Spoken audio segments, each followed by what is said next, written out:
Sud Radio, Dany Moreau, Pirate l'Info. Avec l'info Sud Radio du jour, eh bien, ce sont bien sûr les recherches qui ont repris après la disparition dans la Manche du joueur Emiliano Sala. Nous sommes en direct du sous-marin de Nicolas Hulot. Bonjour à tous et bienvenue à bord de mon sous-marin de poche, le glyphosate. Je suis accompagné d'un spécialiste du football, Didier Deschamps. Bah tiens Didier, mais qu'est-ce que vous faites là du coup ? Je crois que tu as ta réponse. Plus sérieusement, non, là, vu que tous les plus grands joueurs ont mis la main au portefeuille pour financer la cagnotte des recherches, moi, pour aider, j'ai préféré venir directement faire la manche avec Hulot. Faire la manche. Je crois qu'on vient de heurter quelque chose là. Qu'est-ce que c'est là, Didier ? Non, fausse alerte, c'est Theresa May là, qui vient de s'accrocher à l'hélice du sous-marin là, pour essayer de rester dans l'Europe. Vas-y, balance-la à la flotte, Didier, sinon on va nous prendre pour un bateau de migrants. Regarde là-bas, on dirait un maillot de foot. Peut-être une bonne nouvelle, Didier. Je vais tenter de la pâter avec la cagnotte. Ça marche toujours avec les footballeurs là. Ah non, autant pour moi, c'est un maillot de l'AS Monaco. C'est Thierry Henry qui touche le fond après avoir fait le grand plongeon depuis le rocher. Bon, allez, on vous souhaite bonne chance à tous les deux pour continuer les recherches pour Salah. Oui, salam alaikum surtout. Avec un peu de chance, on va bien finir par retrouver un pied en plastique de Neymar. Ou sinon, on ira à la pêche aux neurones dans le cerveau de Ribéry. Séquence bas de plafond. Laurent Wauquiez, suite aux dégâts causés par les Gilets jaunes, vous venez de débloquer 8 millions d'euros pour les commerçants dégradés de votre région. Rappelle que c'est l'Auvergne-Rhône-Alpes. Bonjour, bienvenue chez Lolo épicier. Quincaillier, pluraliste, charcutier, bougna, fumiste, car chez Lolo, il y a tout ce qu'il faut. Ah oui, et vous comptez donc vraiment vous faire passer pour un petit commerçant ce matin ? Mais bien sûr, madame de prospectus. Oui. Car chez les Wauquiez, on tient la boutique depuis 12 générations. Vous savez, c'est chez moi que Napoléon a acheté son premier bicorne 100% pure laine, en chinchilla, élevé en Rhône-Alpes. Ensuite, on connaît l'histoire. Napoléon a perdu son chapeau dans le RER, alors il a acheté une contrefaçon made in China à Châtelet. Et c'est à cause de ça qu'il a perdu Waterloo. Ah ouais, c'est ça, ouais. Franchement, c'est du grand n'importe quoi, monsieur Wauquiez. Bon, allez, vous avez un client qui rentre, regardez. Et écoutez, salut mes petites beautés là. Écoute-moi mon Lolo tête de veau là. Si t'as besoin de te faire avaler la façade parce que ton fonds de commerce il sent la moisissure, hésite pas, appelle le Capitaine Flamanuna. Désolé, mais ici on vend pas aux gens qui ont un accent bizarre ou qui sont pas de notre belle région. Alors t'es gentil le Pakistanais, mais tu remontes sur ta trottinette et tu retournes fissa chez les babas. Eh ben donc c'est clair, tout le monde n'est pas le bienvenu dans votre épicerie, monsieur Wauquiez, c'est ça ? Savez, madame de carte à puce. Non, si pour vous un commerce, mais tous les jours j'essaie d'en inventer un. C'est pour vous un commerce de proximité, c'est celui chez qui on est toujours bien accueilli et qui prend plaisir à vous rendre service. Ne comptez pas sur moi. D'accord.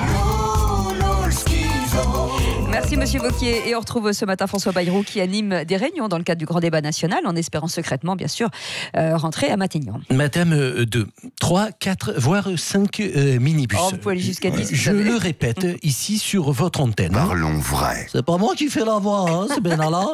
Je disais donc, je le répète, je ne cherche pas de boulot au gouvernement. D'accord. Que ce soit clair. Alors inutile de m'appeler au 06 66 06 69 06 ça va, pour me proposer le poste d'Édouard Philippe. Emmanuel, si tu m'entends, je ne le répéterai pas 2 fois. J'espère que je me suis bien fait comprendre. Allô, monsieur le président ?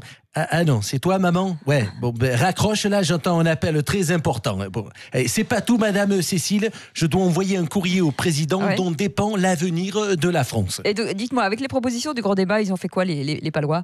Non. Ce que je vais envoyer, c'est mes dispos sur ces 3 prochaines années pour qu'ils comprennent bien, Macron, que je suis vraiment pas intéressé. Ah, d'accord, c'est bien. Et le mercredi, vous le savez, c'est Bakri. Et cette semaine, Jean-Pierre, bonjour. Vous avez vu Ulysse et Mona, film avec Eric Cantona. Ça sent la joie. Tu parles d'un film, un plagiat, Attends, je te pitch le truc là. L'histoire d'un gars limite autiste là, qui voit plus personne, qui fait toujours la gueule et dont le clébard accepte encore de lui parler, quoi. Ouais, d'accord. Bref, pendant tout le film là, j'ai eu l'impression d'être devant ma glace là. Ça va, Cantona, t'as pas l'impression d'avoir pompé ma vie là, le Gad Elmaleh de la pelouse là. Non, et pourtant, les critiques parlent du film, je cite, poétique, social, à haut potentiel césarisable. C'est ça. Tu peux couper le générique, merci. Ça se voit que t'as jamais fait critique ciné, toi, en seconde langue. Ah bon ? Faut traduire film poétique, ça veut dire il n'y a pas de scénario.